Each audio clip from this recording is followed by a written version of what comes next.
નમસ્કાર, આપ જોઈ રહ્યા છો જે કે ગુજરાતી વાત કરીએ તો સાબરકાંઠા જિલ્લાના વિજયનગરના વાગડિયા વડલા ખાતેથી પેરામિલિટરી ન્યાય યાત્રાનો શુભારંભ કરવામાં આવ્યો હતો। સમગ્ર વાત કરીએ તો સાબરકાંઠા જિલ્લાના વિજયનગર તાલુકાના વાગડિયા વડલા ખાતેથી પેરામિલિટરી ન્યાય યાત્રાનો શુભારંભ કરવામાં આવ્યો હતો। સરકાર દ્વારા જ્યાં સુધી નિવૃત્ત પેરામિલિટરી જવાનોની માંગણીઓ નહીં સ્વીકારાય ત્યાં સુધી ન્યાય યાત્રા સમગ્ર દેશમાં પરિભ્રમણ કરશે, જેમાં ગુજરાત પેરામિલિટરી સંગઠનના પ્રદેશ પ્રમુખ સહિત અગ્રણીઓ ઉપસ્થિતિમાં પોલીસ બંદોબસ્ત સાથે રેલી વિવિધ માર્ગ પર થઈને યોજાઈ હતી। પેરામિલિટરી દ્વારા ગુજરાત અનુશાસનમાં રહેલી 2.5 વર્ષથી શહીદ પરિવાર અને નિવૃત્ત જવાનો અને દેશ માટે હાલ પોતાનું યોગદાન આપી રહેલા જવાનોના પરિવારની સમસ્યા અને કલ્યાણકારી લાભ માટેની વિવિધ માંગણીઓ અંગે અનેક રજૂઆતો કરવામાં આવ્યા છતાં કોઈ માંગણીઓ નહીં સ્વીકારતા આ યાત્રાનું આયોજન કરાયું હતું। ત્યારે આજે વિજયનગરથી આરંભ થયેલી પેરામિલિટરી ન્યાય યાત્રા સમગ્ર દેશભરમાં પરિભ્રમણ કરશે તેમજ દેશના તમામ રાજ્યોમાં પરિભ્રમણ કરી નિવૃત્ત જવાનોમાં જાગૃતિ લાવવાનું કામ કરશે।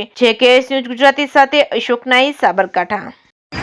નમસ્કાર, આજે પેરામિલિટરી ન્યાય યાત્રાનું આયોજન વિજયનગર તાલુકાથી કરવામાં આવ્યું હતું। એનો મુખ્ય ઉદ્દેશ આપણા દેશના BSF, CRPF, CSF, SSB, ITB, Assam rifle જે જવાનો છે દેશની આંતરિક સુરક્ષા તેમજ સરહદની સુરક્ષામાં પોતાનું યોગદાન આપવા છતાં વર્ષોથી એમની સાથે અન્યાય, ભેદભાવ, સાવકો વ્યવહાર થઈ રહ્યો છે। એના રૂપે જનજાગૃતિ લોકો પણ જાણે કે આપણા દેશના સરહદના જવાનો જે છે એમને પણ આર્મી સેના જેવું સન્માન હક મળવો જોઈએ। આ ઉદ્દેશના મારફતથી જે વિજયનગર યાત્રા ચાલુ કરી છે એ અમે સમગ્ર ગુજરાતમાંથી ભારત દેશમાં પણ કરશું અને લોકોને જગાડશું કે આ જવાનો ન્યાય મળવો જોઈએ। આપનું નામ?